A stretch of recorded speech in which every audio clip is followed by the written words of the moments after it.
История о том, как мужчина спасает старого льва, изгнанного из своего прайда. Но то, что происходит дальше, удивит вас. В кенийском заповеднике Амбасели, где горизонт сливается с саванной, одинокий лев брел по выжженной солнцем земле.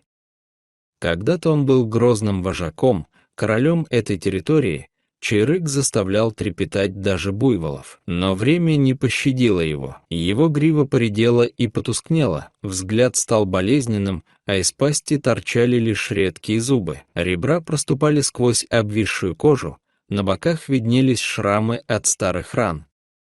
Лев с трудом передвигался, его движения были медленными и тяжелыми. Молодые самцы изгнали его из прайда, и он скитался один, борясь за выживание. Туристы, проезжавшие мимо на джипе, заметили одинокого льва и сделали несколько фотографий. Эти снимки попали к сотрудникам заповедника. Джон, опытный рейнджер, и Люси, ветеринар, были тронуты увиденным. «Он не должен умирать вот так», — сказала Люси, глядя на фото. «Это наш старый питомец», — кивнул Джон. «Я помню его. Он был настоящей легендой». Джон был человеком, посвятившим свою жизнь дикой природе. Родом из Найроби, он вырос среди рассказов старшего поколения о львах, леопардах и бескрайних просторах. Его отец, тоже рейнджер, погиб, защищая слонов от браконьеров. С тех пор Джон чувствовал особую ответственность за каждого обитателя саванны. Вместе они решили помочь старому льву, приготовили пистолет с транквилизатором, ящик с медикаментами, канистры с водой и охладитель с мясом. В бескрайних просторах Амбасели отыскать единственного льва оказалось крайне сложной задачей. Палящее солнце не давало пощады, а изнуряющая жара и пыль превращали поиски в настоящее испытание. Люси была за рулем, а Джон время от времени покидал машину, внимательно изучая следы на песке. Он умел безошибочно определять давность следа и оценивать состояние животного. Их поиски длились почти целые сутки. И вот, наконец, на опушке редкой рощицы они увидели силуэт. Лев неподвижно лежал, опустив голову, и лишь легкая дрожь выдавала его присутствие. Он даже не поднял глаз, когда машина остановилась. Джон поднял ружье, но Люси остановила его, подняв руку. «Постой», — прошептала она. «Посмотри на него, ему тяжело дышать». Они решили приблизиться к льву медленно, стараясь не спугнуть его. Люси несла в руках кусок мяса, от которого исходил сильный аромат. Джон шел следом, готовый защитить ее.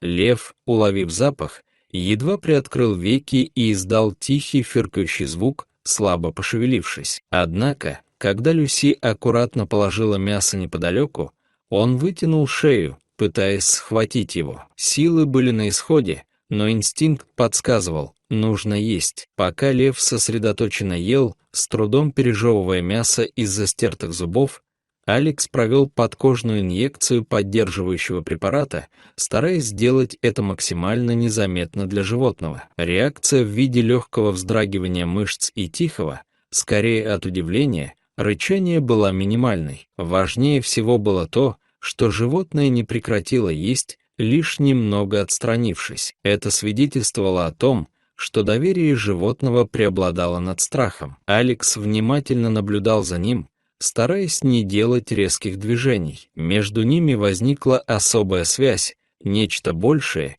чем просто взаимодействие человека и хищника. Это был проблеск надежды, когда жизнь, казалось, еще боролась за существование. Насытившись, лев медленно поднял голову и взглянул на людей. Его глаза были тусклыми, но в них сквозило что-то большее, чем просто усталость, словно в глубине его души еще теплел слабый огонек жизни. Ни страх, ни гнев, лишь смирение. Он смотрел на Алекса, словно пытаясь понять его, понять, кто он и почему находится так близко. Люси осторожно присела рядом и подала ему плоскую миску с прохладной водой. Лев не сразу потянулся к ней, как будто сомневался, но затем с жадностью начал пить, разливая воду на свои лапы и оставляя темные следы на высохшей земле. В каждом глотке ощущалась борьба. Это было не только утоление жажды, но и отчаянное стремление продлить жизнь. Пришло время для перемещения. Они поставили клетку в нескольких метрах и попытались заманить льва внутрь. Джон держал кусок мяса, медленно подводя его к клетке. Лев поднялся, шатаясь. Каждый шаг был для него мучением, но он двигался вперед. У самой клетки он остановился и посмотрел на Алекса. Тот кивнул, как бы говоря: «Все в порядке, заходи». Лев вошел. Алекс быстро закрыл дверь и проверил замки.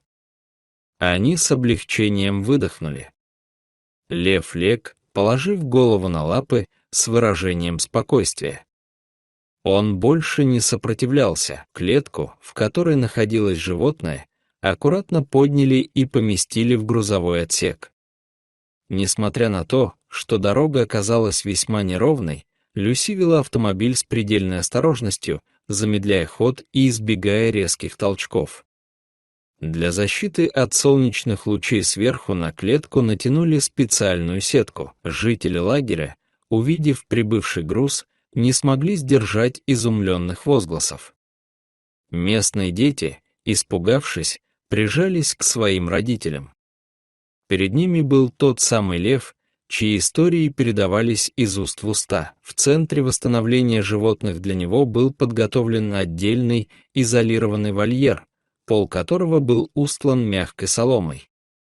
Ветеринары немедленно приступили к оказанию помощи, провели полный осмотр, тщательно промыли раны, наложили перевязки и ввели необходимые антибиотики. Восстановление зубов оказалось невозможным, поэтому в дальнейшем его рацион должен был состоять исключительно из мягкой пищи.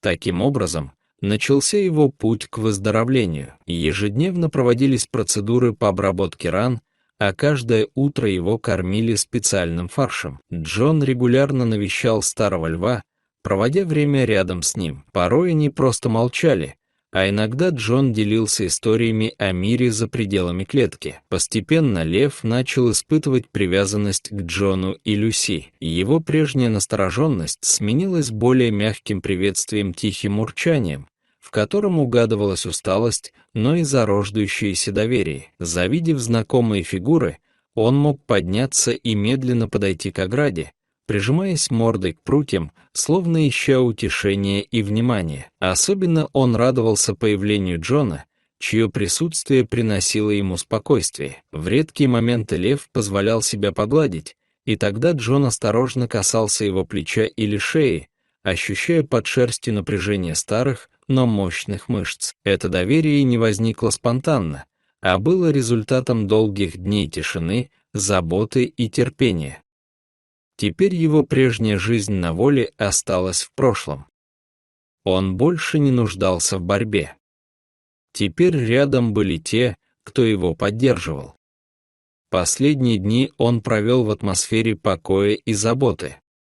И в этих стенах Амбасели старый король саванны завершал свое великое путешествие с достоинством.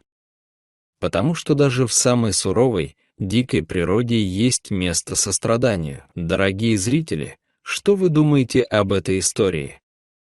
Поделитесь своим мнением в комментариях. А если вам понравилось это видео, то ставьте лайк и подписывайтесь на наш канал. До новых встреч!